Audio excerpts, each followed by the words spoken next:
Medical সায়েন্সে pornography তো কোনো পর্নোগ্রাফি নিয়ে কোনো কথা নেই। পর্নোগ্রাফি এটাকে সবাই খারাপ বলছে, যারা বিজ্ঞানী বিভিন্ন অ্যাসপেক্ট থেকে পর্নোগ্রাফি নিয়ে যারা পর্নোগ্রাফির অর্থনৈতিক বিষয়গুলো নিয়ে তারা আলোচনা করছেন, পর্নোগ্রাফির সামাজিক ক্ষতি নিয়ে তারা আলোচনা করছেন, পর্নোগ্রাফির স্বাস্থ্যগত ক্ষতি নিয়ে আলোচনা আছে, এটা আছে। এটা যে ক্ষতি করে এ ব্যাপারে কারো কোনো দ্বিমত নাই, ঠিক আছে না?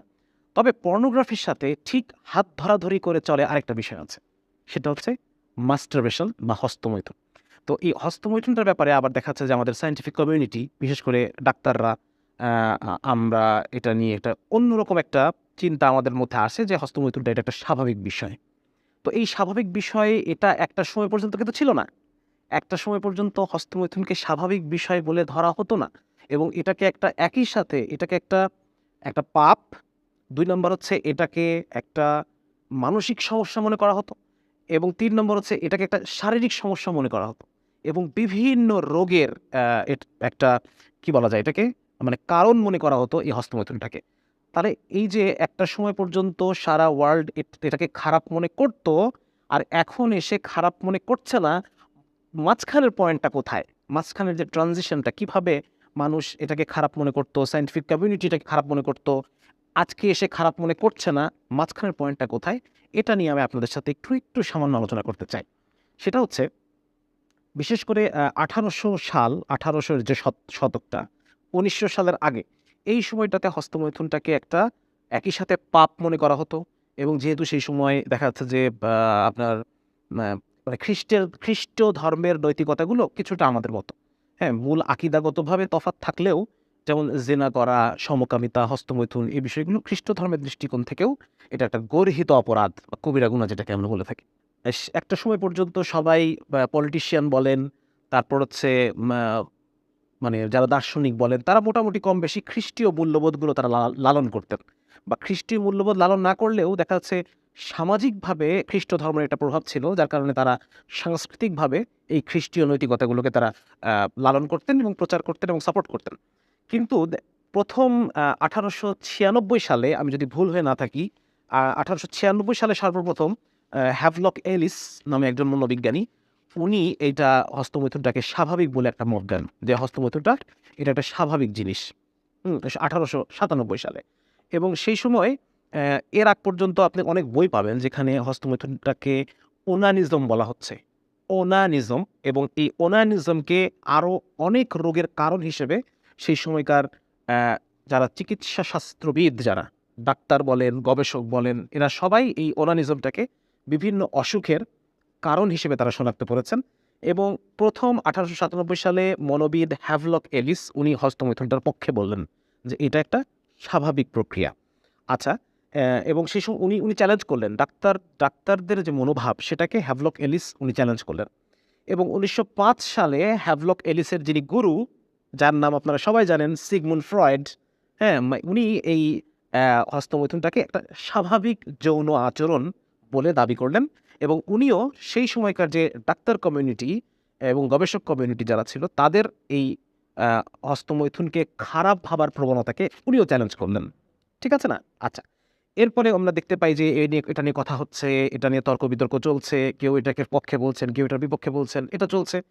এই পর্যায়ে এসে ১৯৪৮ সালে আমরা দেখতে পাই, ১৯৪৮ সালে আরেকজন, আ উনি একজন কীটতত্ত্ববিদ। মানে পতঙ্গ নিয়ে গবেষণা করতেন। কিন্তু পরবর্তীতে তিনি হঠাৎ করে সেক্সোলজিস্ট হয়ে গেলেন। উনার নাম আলফ্রেড কিনসি। আলফ্রেড কিনসি নামটা আপনারা অনেকেই শুনেছেন। এবং এই আলফ্রেড কিনসি সাহেব উনি বললেন যে উনি একটা রিসার্চ করলেন। ১৯৪৮ সালে একটা রিসার্চ করলেন, এবং ১৯৫৩ সালে একটা রিসার্চ করলেন।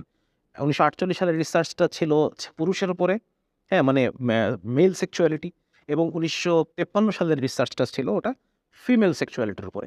এবং উনি এই দুটো রিসার্চে আলফ্রেড কিনসি উনি বললেন যে হস্তমৈথুন এটা একটা সহজাত বিষয়, এটা একটা নির্দোষ বিষয়। নির্দোষ, ঠিক আছে? এবং এটা আ স্বাভাবিক একটা বিষয়, এবং এটা নাথিং, এটা কিছুই না। হস্তমৈথুন এটা কিছুই না। এবং উনি ওটা একটা রিসার্চ করলেন, যে রিসার্চটা অত্যন্ত প্রশ্নবিদ্ধ একটা রিসার্চ ছিল, এবং সেই সময়কার যারা সায়েন্টিফিক স্ট্যাট স্ট্যাটিস্টিশিয়ান, তারপর ওই সময়ে যারা ডাক্তার যারা ছিল, তারা সবাই এটাকে চ্যালেঞ্জ করেছে, পাল্টাপাল্টি চিঠি চালাচালি করেছে, এবং এগুলো সব ওয়েল ডকুমেন্টেড। এখন আপনারা যদি চান এগুলো দেখতে পাবেন রকফেলার্স ফাউন্ডেশন আর্কাইভ। এই আর্কাইভের মধ্যে ওই সময়কার আলফ্রেড কিনসির সাথে তৎকালীন স্ট্যাটিস্টিশিয়ান আব্রাহাম ম্যাসলোর কি চিঠি চালাচালি হয়েছে, অন্যান্য বিভিন্ন গবেষকদের কি চিঠি চালাচালি হয়েছে, তারা তার এই রিসার্চটাকে প্রশ্নবিদ্ধ বলছেন। কারণ হচ্ছে উনি এমন মানুষদেরকে তুলে নিয়ে এসেছেন সাবজেক্ট হিসেবে, রিসার্চ সাবজেক্ট হিসেবে উনি এমন মানুষদেরকে নিয়ে এসেছেন যেই মানুষগুলো জেলখানায় থাকে, কয়েদি, যেখানে স্বাভাবিকভাবে হস্তমৈথুন ছাড়া তার কোনো উপায় নাই, সেখানে স্বাভাবিকভাবে সমকামিতা ছাড়া তার কোনো উপায় নাই। খুব স্বাভাবিকভাবে আপনি কয়েদিদের থেকে যদি ১০০ জন কয়েদিকে নিয়ে আসেন এবং তাদের মধ্যে যদি আপনি গবেষণা করেন, আপনি দেখবেন যে সেখানে হস্তমৈথুন নরমাল। সেখানে আপনি দেখতে পাবেন যে সেখানে সমকামিতা তাদের মধ্যে অনেক rate of high rate of homosexuality তাদের মধ্যে আপনি দেখতে পাবেন। ঠিক আছে না? তো এটা কিন্তু স্বাভাবিক। তার স্যাম্পলিং টেকনিকটা, যেই স্যাম্পল হিসেবে উনি যে মানুষগুলোকে নিয়ে এসেছেন, তারা অধিকাংশই ভাসমান পতিতা, তারপর হচ্ছে জেলখানার কয়েদি, হ্যাঁ? এবং যারা স্বতঃস্ফূর্তভাবে নিজের জীবনের যৌন ইতিহাস বলতে স্বাচ্ছন্দ্য বোধ করে, এই ধরনের মানুষগুলোকে তারা নিয়ে এসেছেন। তাহলে যারা নিজেদের স্বতঃস্ফূর্তভাবে নিজের জীবনের যৌন গল্পগুলো বলবে, এই মানুষগুলো কারা?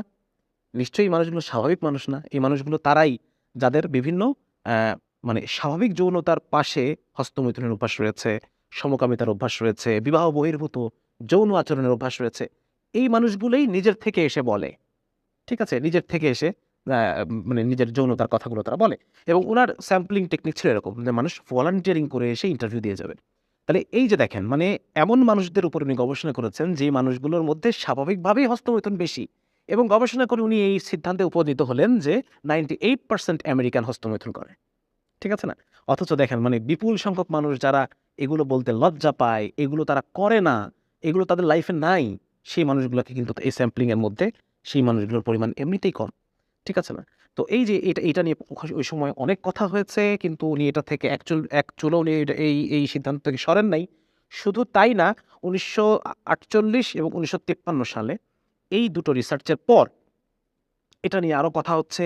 এই কিনসি সাহেবের পক্ষে রিসার্চ পেপার আসছে। প্রচুর মানুষ, যেহেতু এটা মানুষের খায়ের সাথে যায়, এবং সেই সময়কার যে ধর্মভিত্তিক যে সমাজ কাঠামো, সেটাকে ভেঙে ফেলার একটা প্রয়োজন দেখা দিয়েছে। বিশেষ করে দ্বিতীয় বিশ্বযুদ্ধের পরবর্তী সময়ে। দ্বিতীয় বিশ্বযুদ্ধের পরবর্তী সময়ে সামাজিক নিয়মকানুনগুলোকে ভেঙে আ মোর দেখা যাচ্ছে ক্যাপিটালিস্টিক যে নীতি-নৈতিকতাগুলো, লিবারেল এথিক্স, যেই লিবারেল এথিক্স ব্যবসার পক্ষে ভালো, যেই লিবারেল এথিক্স এটা বেশি ভোক্তা তৈরি করবে এবং যেটা ব্যবসার জন্য বেশি সুবিধা। ধর্মীয় নৈতিকতা ব্যবসার জন্য অসুবিধাজনক। ধর্মীয় নৈতিকতা মানুষকে কম ভোগ করতে বলে। তার ভোক্তা তৈরি হবে না আমার। আমি যদি ধর্মীয় নৈতিকতাকে রাখি, ভোক্তা তৈরি হবে না। ভোক্তা তৈরি না হলে কার লস? যারা ক্যাপিটালিস্ট তাদের লস। ঠিক আছে না? সুতরাং ধর্মীয় নৈতিকতাকে সাইড করে, মার্জিনালাইজ করে আমাকে লিবারেল নৈতিকতা নিয়ে আসতে হবে, এবং এই কাজটা মূলত দ্বিতীয় বিশ্বযুদ্ধের পরবর্তী সময়ে হয়েছে। এবং সুতরাং সেই সময়কার যে সমস্ত মিডিয়া, সেই সময়কার জার্নাল, তারা এই কিনসি সাহেবের পক্ষে, হস্তমৈথুনের পক্ষে প্রচুর পরিমাণে রিসার্চ হচ্ছে, এবং হওয়ার পরে ১৯৬৮ সালে আমেরিকান সাইকিয়াট্রিক অ্যাসোসিয়েশন, যারা মনোরোগ, হ্যাঁ? মানসিক এতদিন পর্যন্ত ১৯৬৮ সালের আগ পর্যন্ত সাইকিয়াট্রিক অ্যাসোসিয়েশনের আমরা এটাকে বলি DSM ক্রাইটেরিয়া। হ্যাঁ? Diagnostic and statistical manual of mental illness এটাকে আমরা বলি। এবং এই মেন্টাল ইলনেসের যে লিস্ট এবং ক্রাইটেরিয়া, সেখান থেকে হস্তমৈথুনকে বাতিল করে দেওয়া হলো ১৯৬৮ সালে। কেননা কিনসি সাহেব বলে দিয়েছেন এটা স্বাভাবিক। সুতরাং এখানে আর হস্তমৈথুনকে আর মনোরোগের তালিকায় রাখা হলো না। ঠিক আছে? পয়েন্টগুলো খেয়াল করেন, সালগুলো খেয়াল করতে হবে। সালগুলো খেয়াল করা খুব ইম্পর্টেন্ট। নাহলে পরে আমরা বিষয়টা ধরতে পারবো না যে এই কাজটা কারা করলো, কেন করলো, কি মোটিভ নিয়ে করলো, আমরা এটা ধরতে পারবো না। তাহলে ১৯৬৮ সালে মনোরোগের তালিকা থেকে, DSM ক্রাইটেরিয়া থেকে হস্তমৈথুনকে মনোরোগের তালিকা থেকে বাদ দিয়ে দেওয়া হলো, এবং ঠিক পরের বছর ১৯৬৯ সালে প্রথম প্রকাশ্যে থিয়েটারগুলোতে রিলিজ হলো প্রথম ব্লু ফিল্ম, প্রথম পর্ন মুভি। তার নাম হচ্ছে এটার পরিচালকের নাম ছিল অ্যান্ডি ওয়ারহল। এবং এই ভদ্রলোক যেই বছর ১৯৬৮ সালে হস্তমৈথুনকে স্বাভাবিক বলে মনোরোগের তালিকা থেকে বাদ দিয়ে দেওয়া হলো, ঠিক পরের বছর রিলিজ হলো প্রথম পর্ন মুভি।